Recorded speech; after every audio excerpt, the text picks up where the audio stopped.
Hello everyone, welcome to the new episode of my video series Polity by M. Lakshmikant. So last video में हमने socialist directive principles के बारे में पढ़ा था.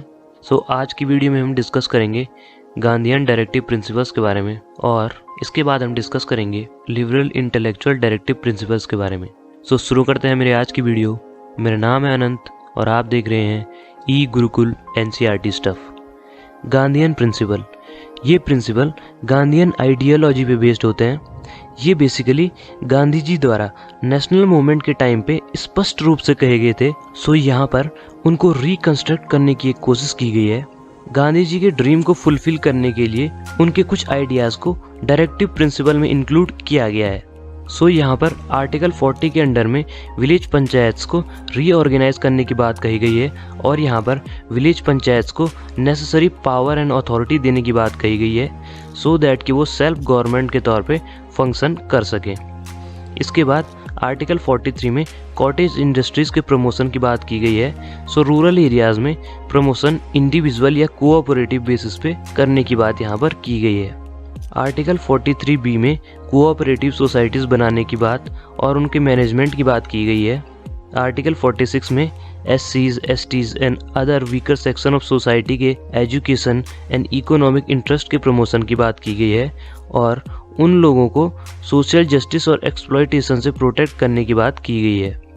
आर्टिकल 47 अल्कोहल और ड्रग जो कि हमारी हेल्थ के लिए इंजीरियस है, इसके कंजप्शन पर रोक लगाने की बात करता है. और गांधीयन प्रिंसिपल का लास्ट आर्टिकल जो कि आर्टिकल 48 है, ये गाय, बछड़ों और दूसरे दुधारू पशुओं की मार काट करने पर बैन लगाने की बात करता है. लिबरल इंटेलेक्चुअल प्रिंसिपल्स, ये लिबरलिज्म की आइडियोलॉजी से इन्फ्लुएंस्ड प्रिंसिपल है. इसमें हमारा सबसे पहला आर्टिकल है आर्टिकल 44. ये यूनिफॉर्म सिविल कोड के बारे में बात करता है कि सारे सिटीजन्स के लिए एक यूनिफॉर्म सिविल कोड होना चाहिए. यूनिफॉर्म सिविल कोड को हम हिंदी में समान नागरिक संहिता कहते हैं. यूनिफॉर्म सिविल कोड का मतलब है कि सभी धर्म के लोगों के लिए एक ही नियम कानून होने चाहिए. आर्टिकल 44 सारे चिल्ड्रन की अर्ली चाइल्डहुड केयर और एजुकेशन की बात करता है. ये 6 साल तक के बच्चों की बात करता है. आर्टिकल 21A जो कि हमारा फंडामेंटल राइट है, वो सभी बच्चों को जो 6 से लेकर 14 साल की उम्र के हैं उनको फ्री और कंपलसरी एजुकेशन प्रोवाइड करने की बात करता है.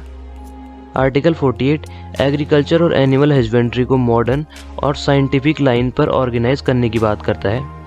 Article 48A forest and wild life को प्रोटेक्शन देने की बात करता है और एनवायरनमेंट को इम्प्रूव करने की बात करता है. आर्टिकल 49 नेशनल इम्पोर्टेंस के मॉन्यूमेंट्स, प्लेसेस और हिस्टोरिक इंटरेस्ट के ऑब्जेक्ट्स को प्रोटेक्ट करने की बात करता है. आर्टिकल 50 स्टेट की पब्लिक सर्विसेज में एग्जीक्यूटिव और जुडिशियरी को सेपरेट करने की बात करता है. And article 51 international peace and security के बारे में बात करता है. New directive principles. The 42nd amendment act of 1976 ने 4 न्यू डायरेक्टिव प्रिंसिपल को ओरिजिनल लिस्ट में ऐड किया था. वो हैं article 39, article 39A, article 43A and article 48A. ये मैं आपको आगे बता चुका हूँ, मैं यहाँ पर डिटेल में नहीं डिस्कस करूँगा. 42nd अमेंडमेंट एक्ट ऑफ 1978 ने एक डायरेक्टिव प्रिंसिपल ऐड किया था जो है आर्टिकल 38A. ये आर्टिकल इनकम इनइक्वालिटी के बारे में बात करता है जो कि मैंने आपको पहले ही बता रखा है अपनी वीडियो में. 86th अमेंडमेंट एक्ट ऑफ 2002, ये बहुत ही इंपॉर्टेंट अमेंडमेंट था, ये आपको याद रखना होगा. इस अमेंडमेंट ने आर्टिकल 45 के सब्जेक्ट मैटर में चेंज किया, एलिमेंट्री एजुकेशन को एक फंडामेंटल राइट बनाया जो कि हमारे आर्टिकल 21A के अंडर में आता है.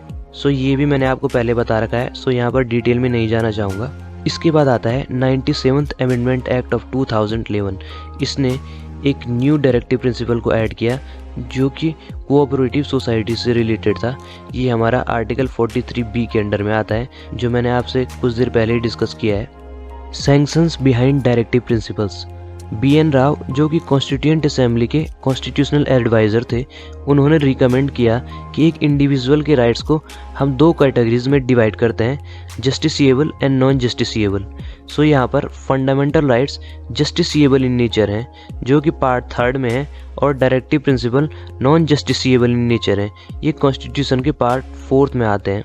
अब बात आती है कि डायरेक्टिव प्रिंसिपल्स को कॉन्स्टिट्यूशन मेकर्स ने नॉन जुडिशिएबल एंड नॉन एनफोर्सिएबल क्यों बनाया.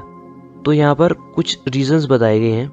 आज़ादी के बाद हमारे देश की कंडीशन इतनी अच्छी नहीं थी, मतलब फाइनेंशियल रिसोर्स के तौर पर मैं ये बात कह रहा हूँ। सो इसी वजह से डायरेक्टिव प्रिंसिपल्स को नॉन जस्टिसिएबल इन नेचर बनाया गया, क्योंकि अगर हमारी फाइनेंशियल स्टेट अच्छी होती तो फिर हम इनको जस्टिसिएबल नेचर बना सकते थे। जो प्रेजेंट में हमारे देश की वास्ट डाइवर्सिटी है और बैकवर्डनेस है, वो भी डायरेक्टिव प्रिंसिपल को इम्प्लीमेंट करने के रास्ते में आ रही थी।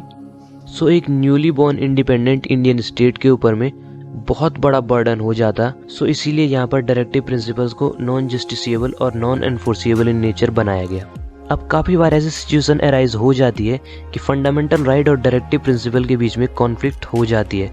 सो ऐसी सिचुएशन में हम किसको सही ठहराएंगे?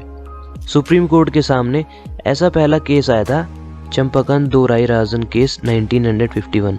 सो सुप्रीम कोर्ट ने यहाँ पर कहा कि ऐसे सिचुएशन में फंडामेंटल राइट्स को ही विजयी घोषित किया जाएगा और डायरेक्टिव प्रिंसिपल फंडामेंटल राइट के सबऑर्डिनेट होंगे, बट फंडामेंटल राइट को कॉन्स्टिट्यूशनल अमेंडमेंट के थ्रू पार्लियामेंट अमेंड कर सकती है। इसके बाद गोलकनाथ केस 1961 में आया। इस केस में सुप्रीम कोर्ट ने कहा कि डायरेक्टिव प्रिंसिपल को लागू करने के लिए फंडामेंटल राइट्स को अमेंड नहीं किया जा सकता। सो इसके बाद पार्लियामेंट का इस पर रिएक्शन आया। सो उन्होंने यहाँ पर 2 कॉन्स्टिट्यूशनल अमेंडमेंट किए, 24th constitutional amendment act of 1971 and 25th constitutional amendment act of 1971।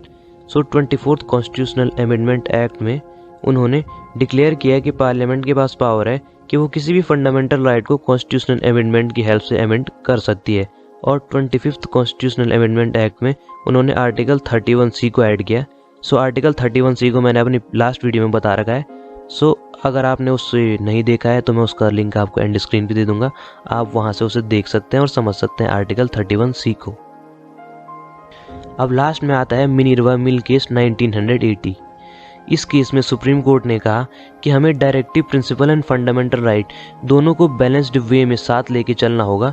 ये दोनों एक ही रथ के 2 पहिए हैं। सो यहाँ पर किसी को भी हम कम या ज़्यादा नहीं आंक सकते। सो अगर मैं फंडामेंटल राइट और डायरेक्टिव प्रिंसिपल की प्रेजेंट पोजीशन की बात करूँ तो फंडामेंटल राइट डायरेक्टिव प्रिंसिपल के ऊपर सुप्रीमेसी एंजॉय करती है। सो इसका मतलब ये नहीं कि हम डायरेक्टिव प्रिंसिपल को इम्प्लीमेंट नहीं कर सकते। पार्लियामेंट डायरेक्टिव प्रिंसिपल को इम्प्लीमेंट करने के लिए फंडामेंटल राइट को अमेंड कर सकती है, लेकिन parliament basic structure of constitution को डैमेज नहीं कर सकती। सो गाइज, हमारी आज की वीडियो यहीं पर एंड होती है। आई होप आप लोगों को डायरेक्टिव प्रिंसिपल को समझने में हेल्प हुई होगी। अगर आपको मेरी वीडियोस हेल्पफुल लग रही हैं तो प्लीज़ लाइक कीजिए मेरी वीडियो को, सब्सक्राइब कीजिए मेरे चैनल को और शेयर कीजिए मेरी वीडियोज़ को, सो दैट कि और लोगों को भी एम लक्ष्मीकांत बुक को समझने में हेल्प हो सके।